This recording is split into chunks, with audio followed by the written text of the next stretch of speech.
Queridas amigas y amigos, es una alegría estar nuevamente juntos. Ahora para la que sería la sexta clase del curso de Fenomenología 2021. Como dijimos anteriormente, la continuidad del mismo dependerá de las consultas, interrogantes, dudas, aportes y demás que vayan surgiendo en torno a lo ya visto. De esta manera vamos a evitar una acumulación innecesaria de conceptos que puedan ir finalmente en contra del propósito inicial que teníamos y tenemos. ¿Cuál es ese objetivo que nos habíamos planteado allá por 2020? Descubrir, observar y por lo tanto comprender algunos de los mecanismos automáticos que rigen nuestra conducta, nuestro comportamiento, y que por lo tanto nos impedían hacer el bien que queríamos hacer y que nos llevaban a hacer el mal que no queríamos hacer. Entonces vamos a ser fieles a esa premisa y la continuidad dependerá de las consultas que lleguen.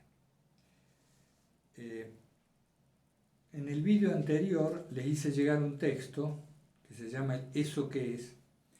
Nada más que tenía 2 o 3 versiones yo en el Word que me mandó un amigo, que es quien va editando los escritos, y hay un error en el subtítulo. En realidad, el subtítulo final, la versión final que queda, es ascética de la ausencia, en lugar de un atajo al mundo real, que después pareció inconveniente con el texto del escrito, ¿no?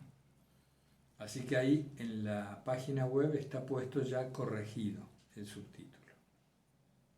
Me han llegado 2 o 3 consultitas sobre este tema. La principal tiene que ver con el capítulo 11. Vamos a irlo viendo, yo no sé si ustedes lo han leído al texto o no. Las notas y comentarios, si bien tienen otro estilo y fueron realizadas en otra situación, es decir, unos días después, no puede decirse que esas notas y comentarios fueron espontáneas, sino que fueron más bien elaboradas, pero pueden ser de utilidad para la comprensión del texto inicial. A mí me hacía acordar, y me da un poco de vergüenza ajena, como se dice, cuando yo iba al colegio secundario, que me tocó hacerlo en el seminario menor, o creo que en España se llama el instituto. Había algunos profesores que al principio del año presentaban el programa de la materia y junto con este presentaban el manual o el libro de texto de la materia del año. Y curiosamente era de la propia autoría del profesor. Entonces yo recuerdo que en ese entonces decía, pero caramba, este hombre viene a dar clase o viene a vender su libro, ¿no? Así que me acordaba de esas cuestiones. En este caso, al menos nos libramos de la cuestión de la venta. Ustedes ya lo tienen al libro y no tiene por qué venderse. En el capítulo 11 les decía que se llama La quietud. Lo vamos a tener que leer para entender bien la consulta que viene después. Vamos a ir tranquilos y con paciencia en ese tema. Dice, la quietud. Si se quiere conocer al verdadero yo, uno ha de quedarse quieto. Este reposo empieza por el cuerpo y luego se extiende a la mente. Al principio se necesita entusiasmo y decisión concentrada. En posición cómoda se tendrá sosegado al cuerpo, impidiendo que se mueva, eludiendo inercias y costumbres. Si se observa con atención la incomodidad surgida, habrá distancia de tendencias y molestias. Repito esta parte, si se observa con atención la incomodidad surgida. En el punto 6 dice, todo lo que aparezca debe ser objetivado, estableciéndose como testigo. Sin permitir que el cuerpo los siga, la atención podrá ir y venir mirando los impulsos varios. Al cabo de un tiempo, esto se hará más fácil. Entonces podrá uno concentrarse en contenidos más sutiles. Ahora, toda la vigilancia estará en ese espacio mental interno, en el cual van surgiendo pensamientos. Imágenes diversas se harán evidentes del cuerpo, el ego y el mundo. La percepción puede volverse nítida, radiante y enlentecida. Todo se hace claro. Si se persiste en mantener al cuerpo inmóvil, el cuerpo, tenderá a olvidarse. Si se persiste observando los pensamientos con benevolente indiferencia, un silencio creciente colmará la mente. Más tarde, todo parece dormido, pero uno está despierto. En el punto 15 dice, no hay preocupaciones ni apremios, hay felicidad sin exaltación. Una calma firme se hace presente. Después, nada se necesita. Hay un darse cuenta, que nunca hay problemas. Si aparece el recuerdo del cuerpo, se siente liviano y fresco, muy sutil y fuerte.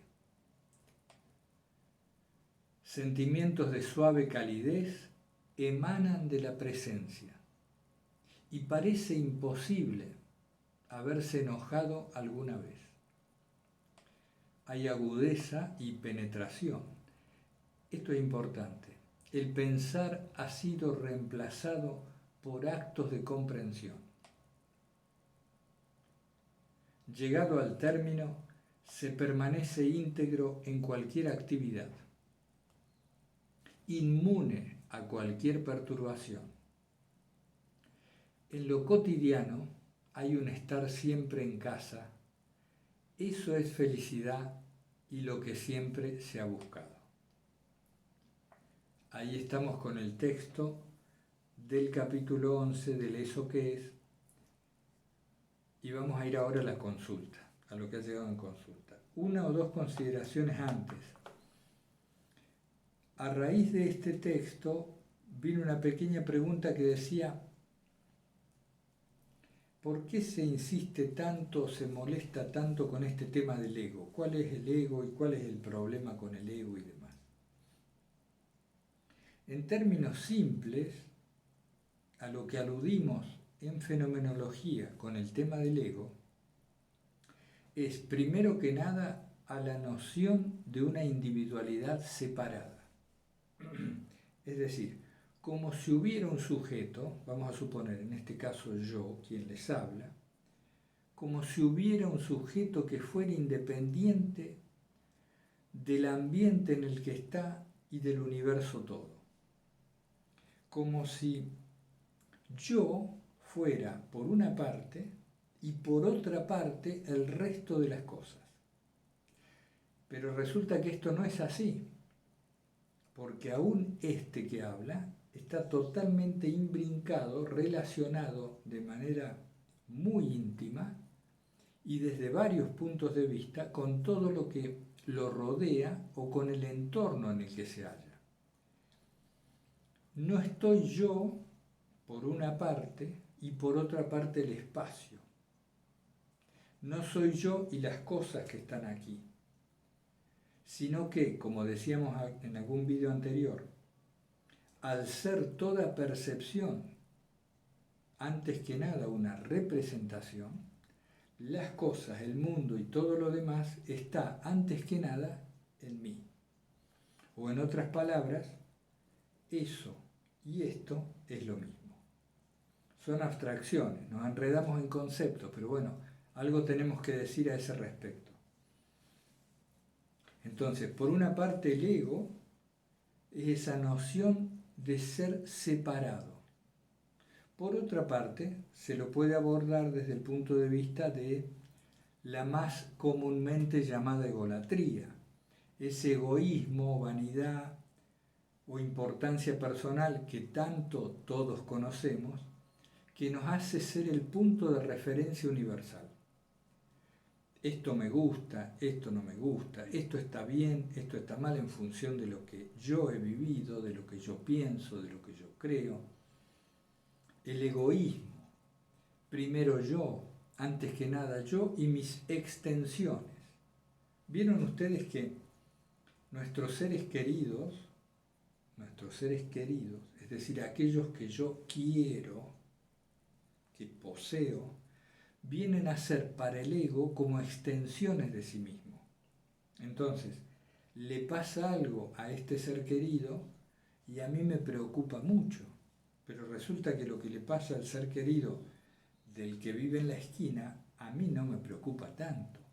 Y mientras más lejos y distante de mi percepción sean los aconteceres que le ocurren a los demás, menos me preocupan. Esto es un fenómeno que ocurre, en cierto modo es natural y propio del sistema que organiza el organismo. No es para juzgarse malamente, pero sí para darnos cuenta de la liviandad que tienen nuestros afectos o nuestras posesiones. Es decir, no tiene mucho sustento. No puedo afirmar con verdadera valía por qué lo que le ocurre a este es tan importante y lo que le ocurre a ese otro es tan poco importante para mí. Empieza a reducirse todo a una cuestión de mecanismos, de percepciones y representaciones, de cercanía o lejanía de lo que va ocurriendo y por lo tanto de las sensaciones que resultan de esto. Entonces, si yo estoy identificado con tal persona, sufro mucho los avatares que a ella le ocurren, pero si no estoy identificado, es decir, si no me he hecho idéntico a aquel otro, no sufro. ¿Por qué?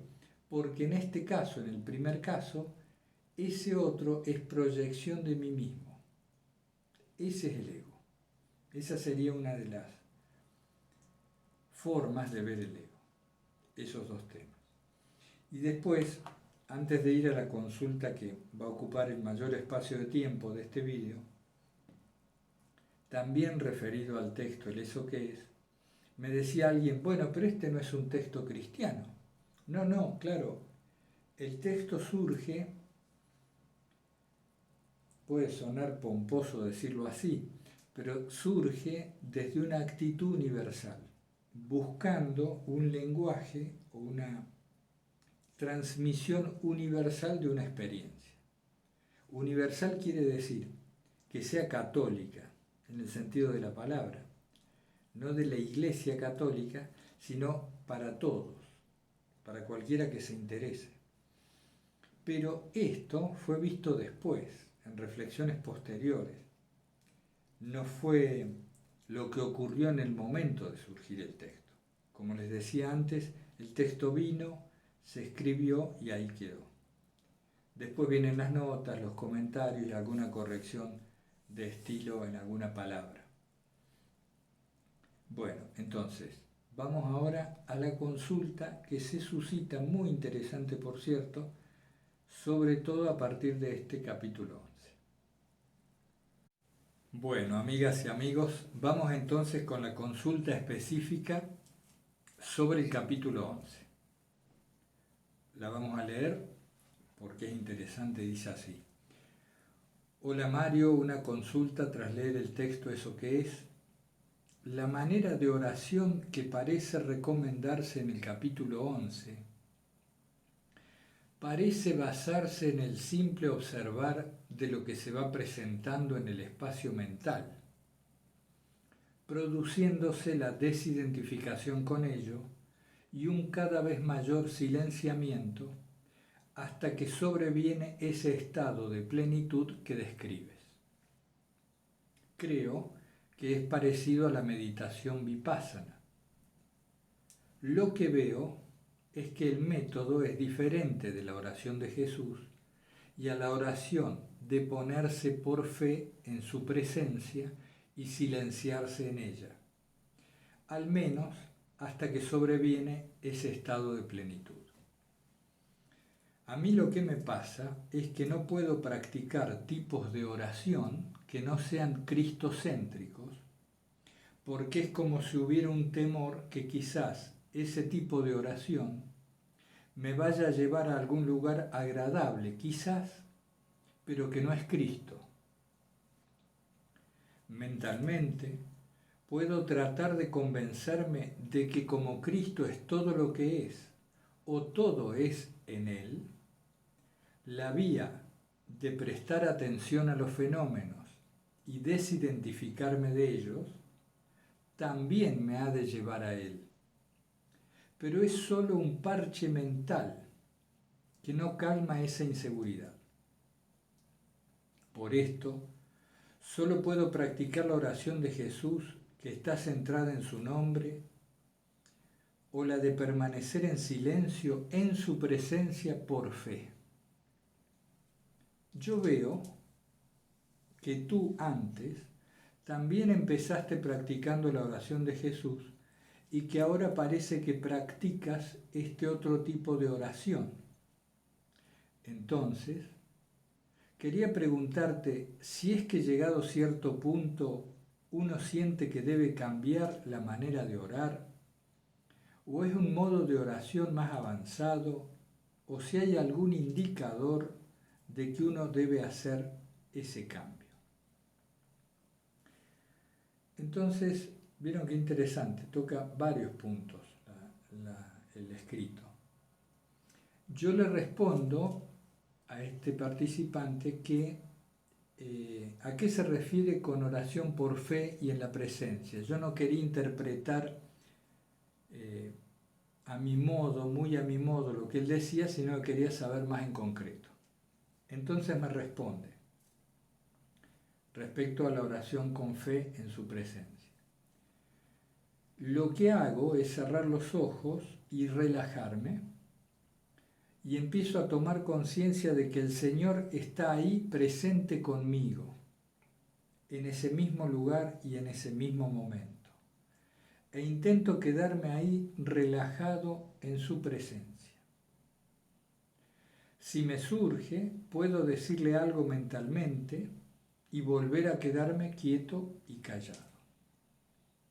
De cuando en cuando, si me vienen pensamientos que me distraigan, vuelvo a considerar que el Señor está ahí conmigo y vuelvo a aquietarme en su presencia. Creo que es parecido a la oración que describen el hermano Lorenzo y Miguel de Molinos. Se refiere al hermano Lorenzo en el librito La práctica de la presencia.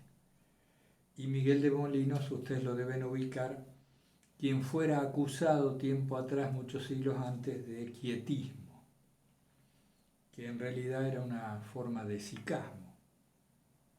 Si me presto atención, veo que a donde procuro atender,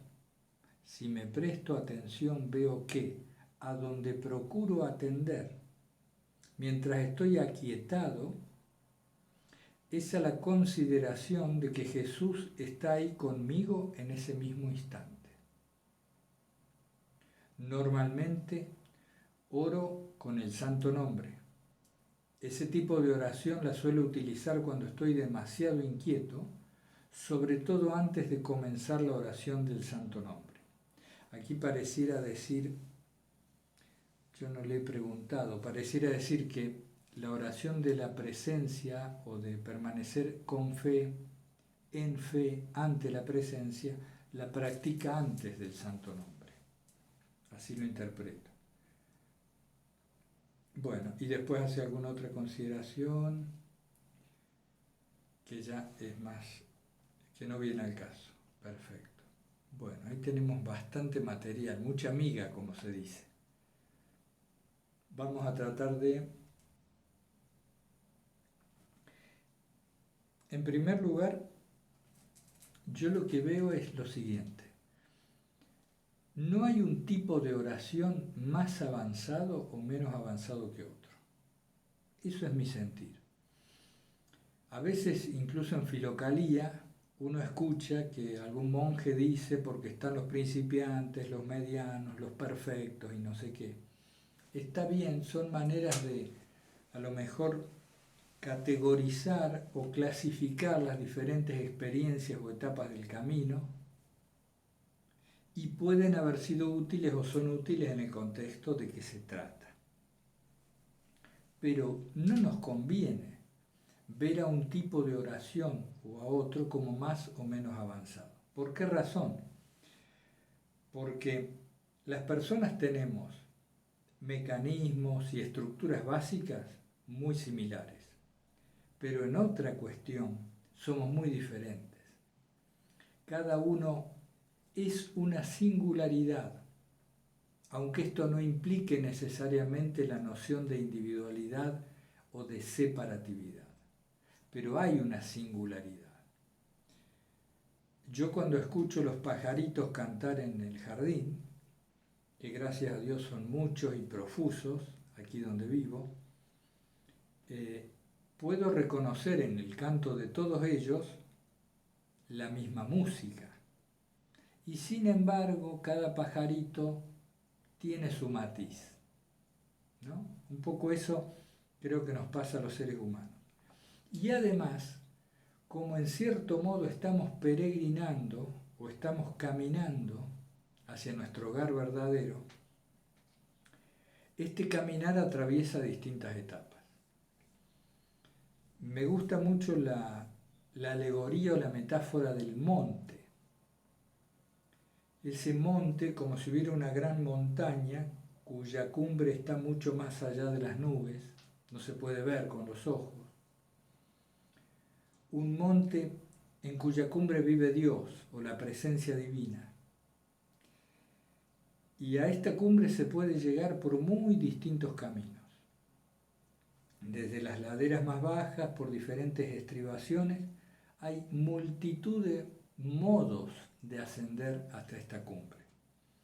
Ustedes vieron en alguna época, hace varios siglos, digo en mi juventud, hacía un poco de alpinismo y siempre estaba, ¿no? Los instructores decían, la pared norte es difícil, esta otra es apta para rappel, este es un sendero para turistas. Había distintos modos de acceder a la cumbre. Pero lo que a todos nos interesaba era llegar a ella y poder ver el paisaje que desde allí se hacía presente.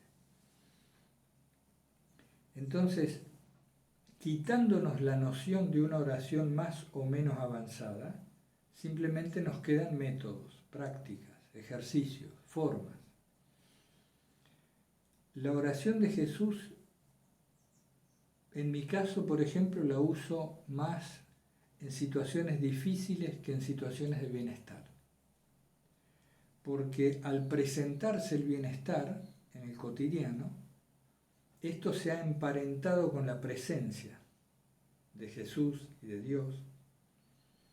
Entonces, cuando aquel que llamo está presente, sobra llamarlo.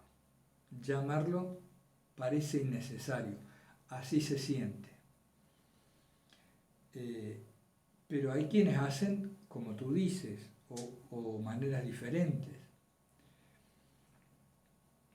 Este ponerse en fe ante la presencia me parece muy bien, me parece perfecto.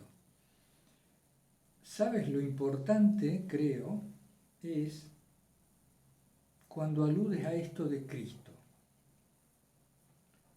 La inseguridad que surge ante la posibilidad de llegar a un vacío donde no esté Cristo.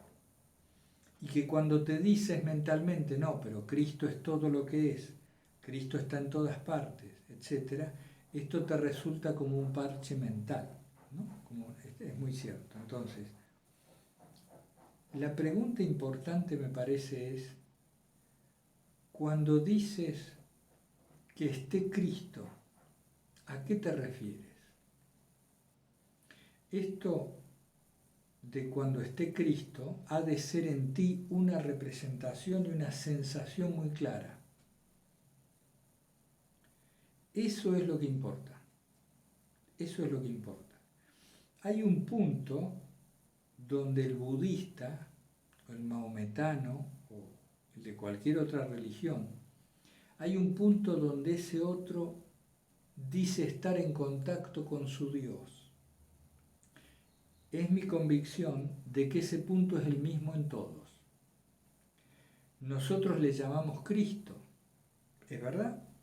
Para nosotros es Cristo, pero aquel otro que nunca conoció a Cristo en su cultura, al cual le llama Buda y que tiene otra historia, otros relatos, con similaridades y diferencias, creo que el punto al que el budista llega cuando se siente unido es el mismo al que llegamos.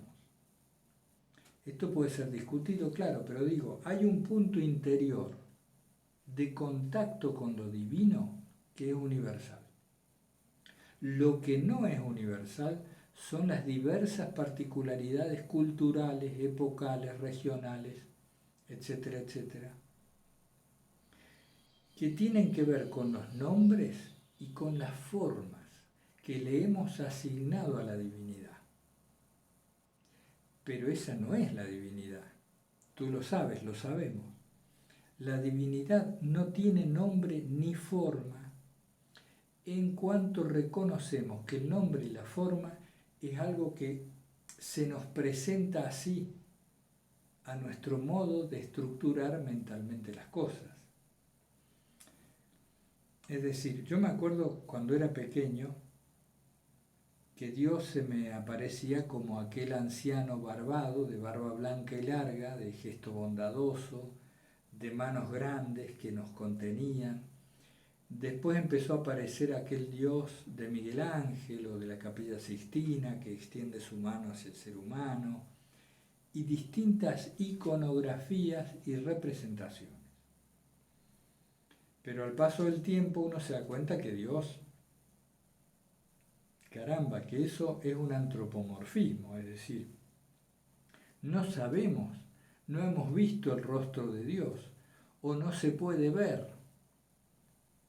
No se puede ver el rostro de Dios en tanto uno sea un individuo, como se dice en las Sagradas Escrituras, ¿no? En los episodios de Moisés, en el Éxodo, por ejemplo.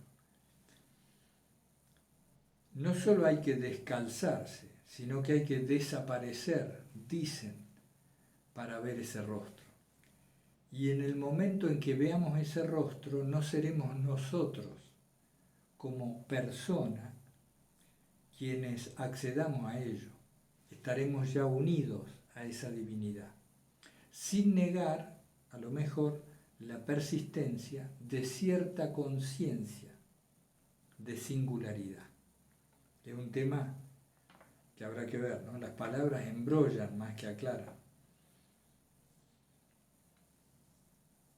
Yo creo que, yendo al punto, cada uno tiene que rezar como más fácil le resulte para sentirse en la presencia de Dios.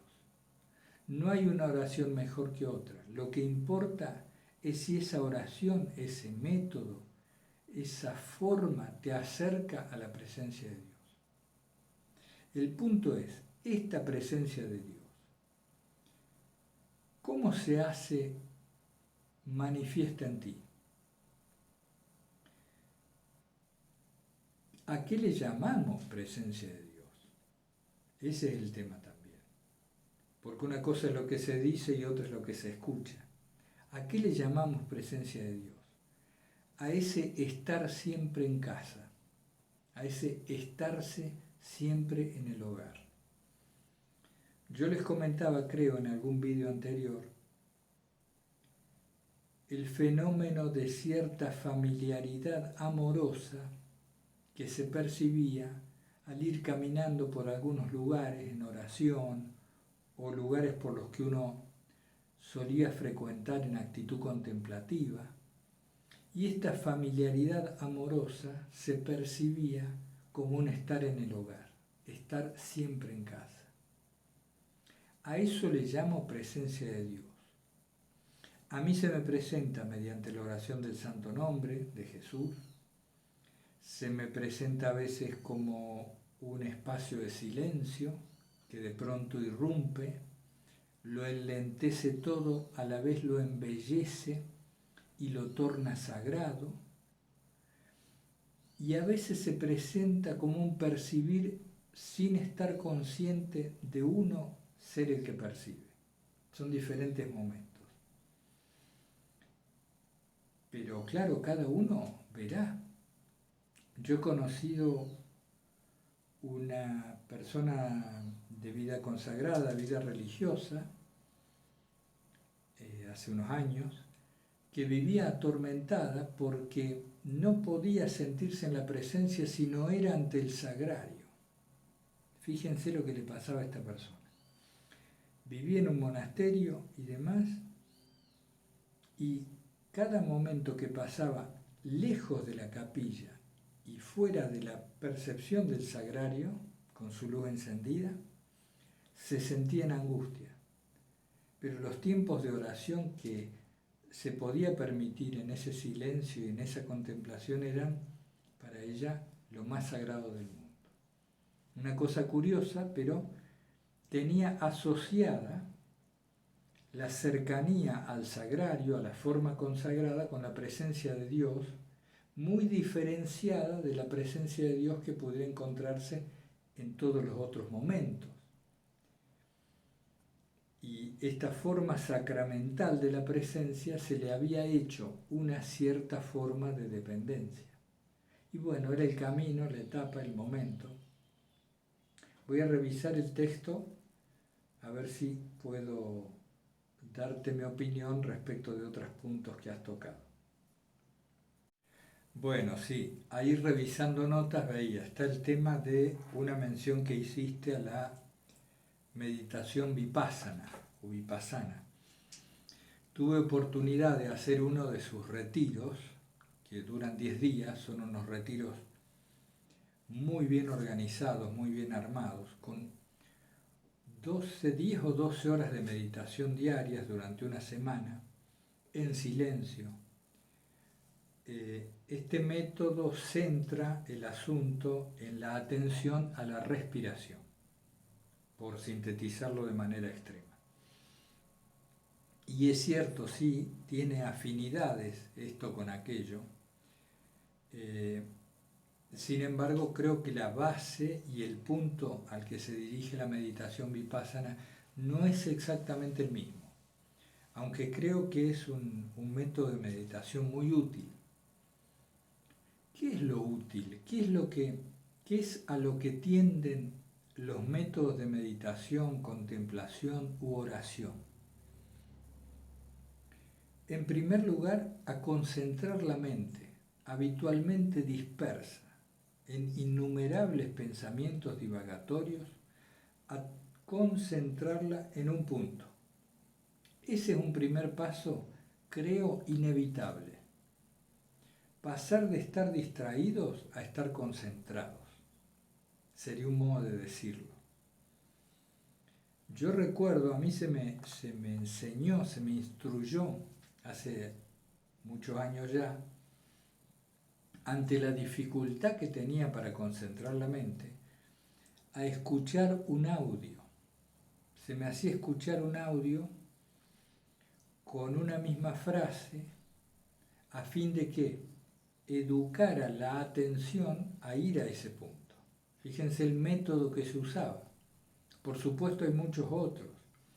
También existió en mi experiencia el método de ir repitiendo la oración de Jesús, trasladando una piedrita de un cuenco al otro. Tomo una piedrita, repito la oración de Jesús y la llevo al otro cuenco. Se dan cuenta, hay métodos para todos los gustos. Pero ¿qué es lo que sintetiza estos métodos? La necesidad de que la mente salga de su dispersión y se concentre en un punto.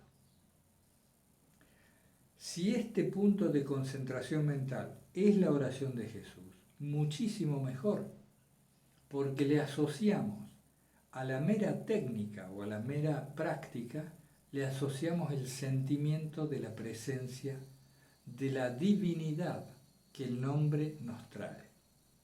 Entonces están aquellos que practican el Maranatá u oración centrante, distintos métodos cristianos o la oración monológica que buscan esta concentración de la mente.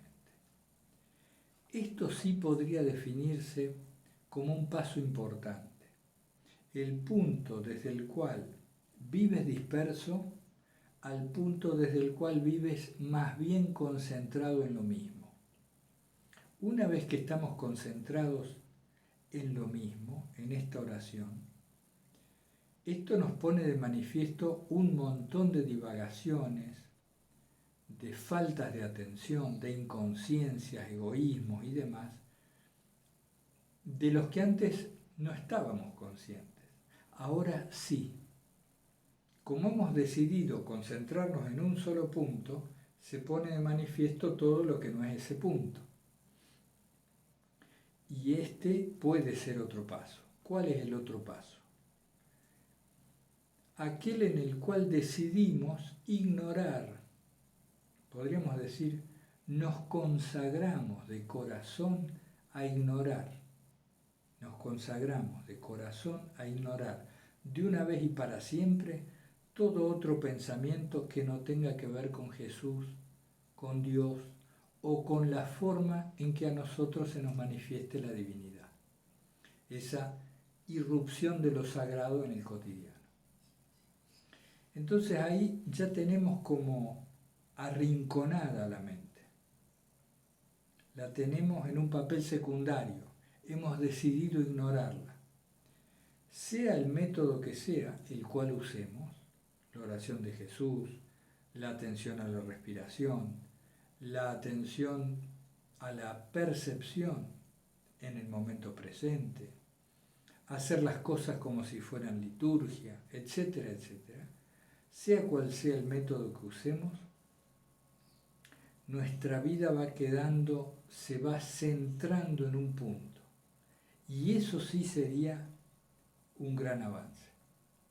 Sin decir si hay una oración más o menos avanzada, sino un momento espiritual que implica un gran paso. Vivir centrados en el recuerdo de Dios, diría un filócalo. Esto es recordar a Dios.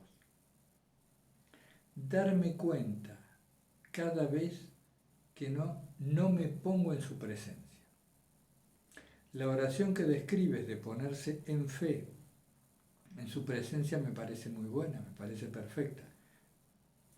Solo que veo que tiene mucho de un ponerse, le faltaría un poco de una percepción de esa presencia. Ponerse en fe pareciera un acto mental, como yo lo leo, ¿no? Un poco un acto mental.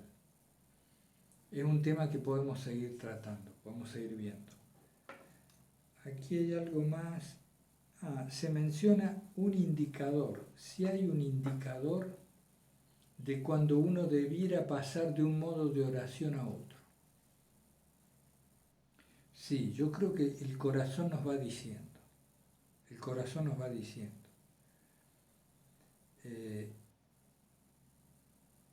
Si el modo de oración que uso me facilita el estar ante la presencia, el sentir lo sagrado en cada momento, está perfecto. A mí se me aconsejaba no cambiar seguido de método ni de frase, porque si no caemos en esa especie de veleidad, ¿no? Como si fuéramos en un shopping, viendo esta vidriera o aquella, me compro esto, me compro aquello. Y a veces la mente utiliza esto para tenernos meses durante meses, decidiendo qué tipo de oración vamos a hacer. Entonces a mí se me decía, no, elige un método y dale por años con ese. Pero hay un punto donde uno siente que ese método ya no es necesario. Siempre el avance, por así decir, va hacia lo más simple. Si el método se te va haciendo más complejo, hay que prestar atención, hay que sospechar, es sospechoso. Ahora, si el método se va simplificando, despojando, desnudando, ahí vamos bien. Por eso la oración monológica del solo nombre de Jesucristo, o de diferentes palabras, como dice la nube del no saber. Y finalmente, un método de oración o una forma de oración parece carecer de todo sonido, de toda forma o de todo nombre. Pero esto no implica un estadio más avanzado. Implica una forma conveniente para cada quien. Bueno, ahí estamos para que no se haga muy extenso. Reviso a ver si me queda algo para esta vez y ya estamos. Muy bien, amigas y amigos, ya para terminar, 2 o 3 puntitos que quedan pendientes de lo que ha llegado, de la consulta surgida y demás. Si la oración de uno es cristocéntrica y si uno necesita de Cristo para orar, ¿cuál es el problema? Pero al contrario, ningún problema. ¿No es mejor una oración sin nombre ni forma que una oración con nombre y forma? Por ejemplo, yo me imagino a Cristo, utilizo mucho el icono que ustedes ven en el blog de ese rostro de Cristo impasible que recuerda al esicasmo. Si uno utiliza un icono de Cristo y el nombre de Jesucristo, y si como hacían algunos monjes filócalos, uno se pone con un cirio encendido en la oscuridad de la celda a observar ese rostro y a repetir ese nombre, y si esto lo lleva a uno a cierta interioridad, la cual define como la presencia de Dios, ¿qué mejor? ¿Qué cosa puede haber mejor? Y si hay quien, sin repetir un nombre y sin asociarse a ninguna forma, puede ponerse ante esta misma presencia, ¿qué puede haber mejor? Es decir, hoy hay un ejemplo que podemos usar hoy en día que todos conocemos. Vieron que a través del ordenador o a través de los móviles, más que nada hoy en día, el asunto es si estamos o no en línea. ¿Estoy desconectado o me he desconectado de internet? ¿No? Vieron que eso hoy parece ser importante. Me he quedado sin contacto con aquellos conocidos, con mis amigos y demás. Se me ha ido la internet. En la oración lo que importa es esto. ¿Estoy en línea o no estoy en línea? Yo diría más que en la oración, en nuestra jornada, al empezar el día, siempre insistimos con esto de empezar el día, porque es como se empieza, ¿no? La carrera. Si uno empieza en esas, ¿se acuerdan? En esas pistas de atletismo, donde se corren 400 metros, estas carreras de velocidad. Si uno empieza mal, ya tropieza y no llega en el tiempo adecuado a la meta. Entonces, el inicio del día es fundamental. Nuestra oración al iniciar la jornada. Y en este principio del día, ¿estoy en línea con Dios? ¿Estoy conectado o estoy desconectado? ¿Me siento en la presencia? ¿Puedo empezar a actuar teniendo en cuenta lo sagrado?